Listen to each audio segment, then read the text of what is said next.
Today, we're diving into the story of one man who looked at a world that was falling apart and asked one of the biggest questions you can possibly ask.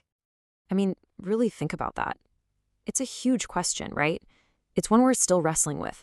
When you look around and see political chaos, when it feels like the moral compass is just spinning and society itself is tearing at the seams, what do you do? Where do you even start?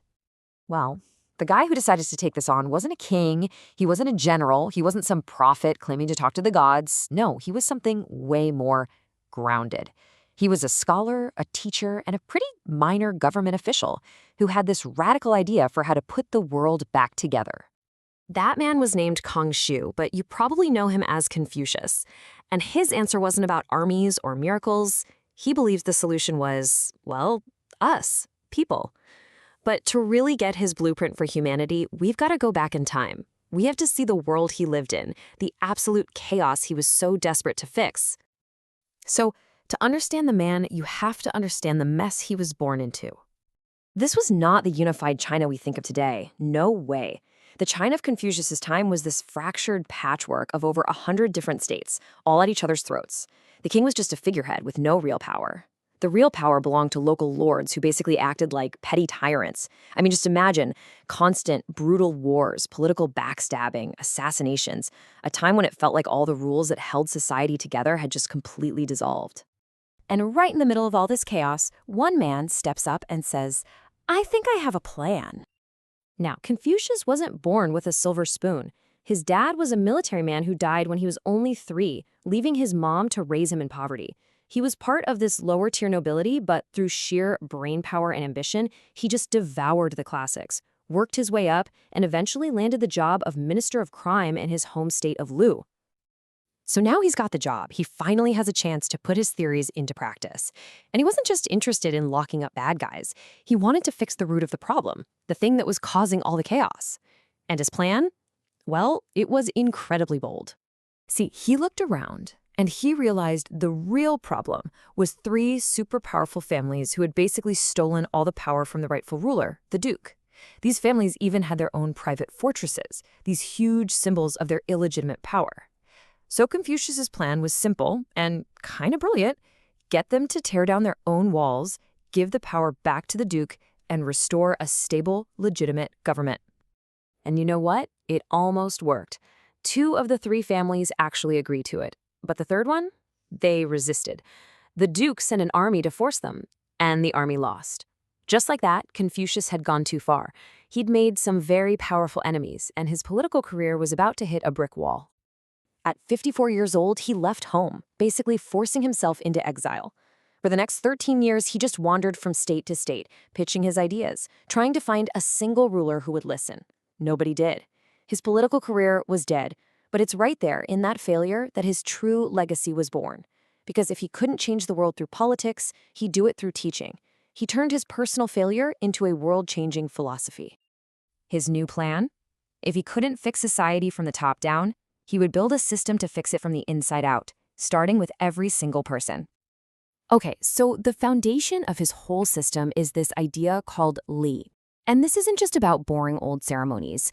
Li is the entire web of how you're supposed to act. It's how you treat your parents, how you talk to a stranger, the rituals that hold a family together. Think of it as the external software for a good society. But just going through the motions, that's not enough. That's where Yi comes in, righteousness. This is your internal moral compass. It's that gut feeling that tells you the right thing to do, and then doing it just because it's right. Not for a reward, not because you're afraid of getting in trouble. And at the very top, the absolute peak of his system is Ren. It gets translated as benevolence or humaneness, but it's so much bigger than that. It's deep empathy. It's the virtue of perfectly fulfilling your responsibilities to every other person around you. This is the ultimate goal.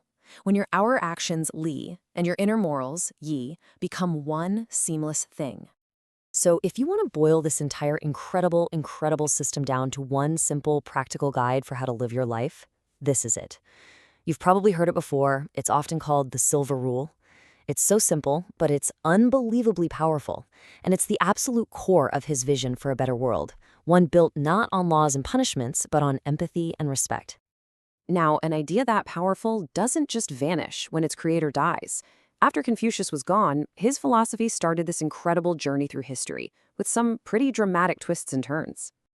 I mean, it was a total roller coaster. First, his ideas were brutally suppressed by the Qin dynasty. But then, a century later, the Han dynasty makes Confucianism the official state philosophy. It got a huge reboot centuries later as Neo-Confucianism, only to be viciously attacked during the Cultural Revolution in the 60s and 70s. I mean, from state religion to public enemy number one and back again, his ideas have proven to be amazingly resilient. And get this, his influence didn't stop at China's borders. Not by a long shot. In the 16th and 17th centuries, Jesuit missionaries translated his work into Latin. These texts landed in Europe and absolutely captivated thinkers of the Enlightenment. They were fascinated by this rational, human-focused moral system that didn't rely on a divine being. The humble teacher from Lu had officially gone global. So that brings us all the way to today. Why should we still care about a philosopher from 2,500 years ago? Well, the answer is pretty much all around us. What do you think this number is? It's the estimated number of Confucius's direct descendants alive right now. His family, the Kongs, have the longest, most detailed family tree in the entire world, stretching back over 80 generations. That's a staggering biological legacy for sure, but his intellectual legacy is even bigger. Just think about it for a second.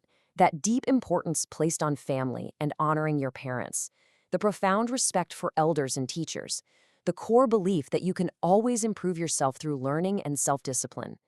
These aren't just ancient, dusty ideas. They are living, breathing values that continue to shape the lives of billions of people, not just in Asia, but all over the world. And that, maybe, is the most incredible takeaway from his whole story. Confucius died thinking he was a failure.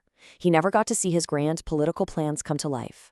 But the ideas he developed, because of that failure, as an exile, as a teacher, those ideas ended up changing civilization.